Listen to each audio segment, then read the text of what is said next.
गोटे प्रचार आम हम आ प्रभुଙ୍କର ଦାସକୁ ପ୍ରଭୁ ମନୋନୀତ କରିଥିଲେ ଏବଂ ବାକ୍ୟ ସେ ଆମକୁ ଦେଇଛନ୍ତି ଯୋଉଟା ଆବଶ୍ୟକ ବାକ୍ୟ। ମୁଁ ଆଉ ଗୋଟେ ପ୍ରଚାର କରିବାକୁ ଇଚ୍ଛା କରୁନାହିଁ କିନ୍ତୁ ଜବରଦସ୍ତ ମୋତେ ଠିଆ କରିଛନ୍ତି। ପ୍ରକୃତରେ କୌଣସି ଡୁବନ କାମରେ ମୁଁ ପ୍ରାୟ ଯାଇପାରୁନାହିଁ କାରଣ ଭାରତ ସାରା ବିଭିନ୍ନ ଜାଗାରେ ସେଇ ପ୍ରକାର ସମ୍ମିଳନୀ ମୋର ଅଛି ଯୋଉଠିକୁ ଆଜି ଏଇଠିକୁ ଯିବି ସେଠିକୁ ଯଦି ନ ଯିଲେ ମୋର ପାଇଁ ଅସୁବିଧା ତେଣୁକରି ମୁଁ ପ୍ରାୟ କୋଉଠିକୁ ଯାଏ ନାହିଁ କିନ୍ତୁ ଯେତେବେଳେ ମୋତେ ଫୋନ୍ ଆସିଲା ଯେ ଯେମିତି ହେଲେ ଚାହୁଁଛନ୍ତି ଆଉ ସ୍ପେଶାଲି ପ୍ରକୃତରେ ମୁଁ ଭାବୁଛି ନଦୀ ସାହି ମଣ୍ଡଳୀକୁ ପ୍ରଥମ ଥର ପାଇଁ ମୁଁ ଆସିଛି ଡୁବନ କାର୍ଯ୍ୟରେ ଯୋଗ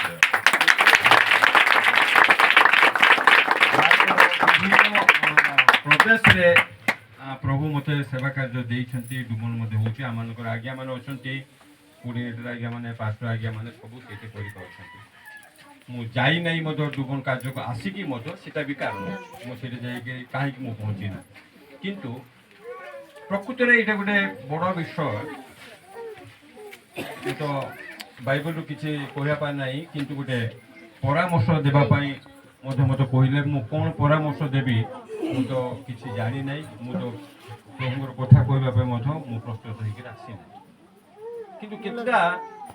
ଜିନିଷ ଅନୁଭୂତି ମୁଁ ଖାଲି ସେୟାରିଂ କରିବି।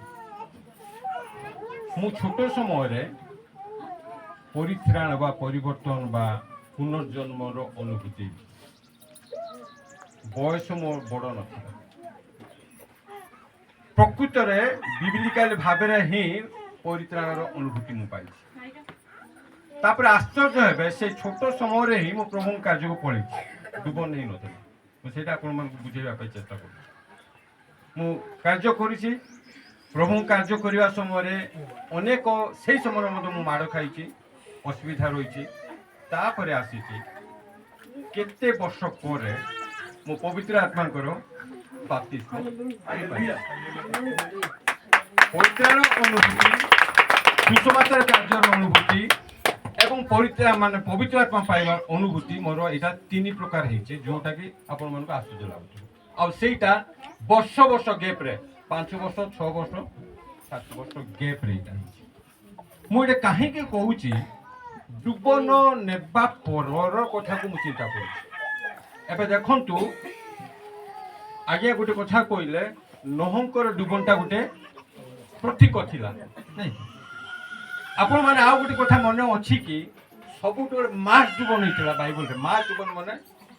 ବହୁତ ଲୋକମାନେ ଆପଣ କୁହନ୍ତୁ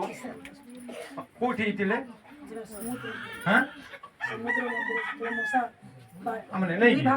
ସେଇଟା ଯାତ୍ରା ପୁସ୍ତକ ଲେଖାଯାଇଛି ଏବଂ ପ୍ରଥମ କରନ୍ତି 10 ପର୍ବରେ ମଧ୍ୟ ସେଇଟା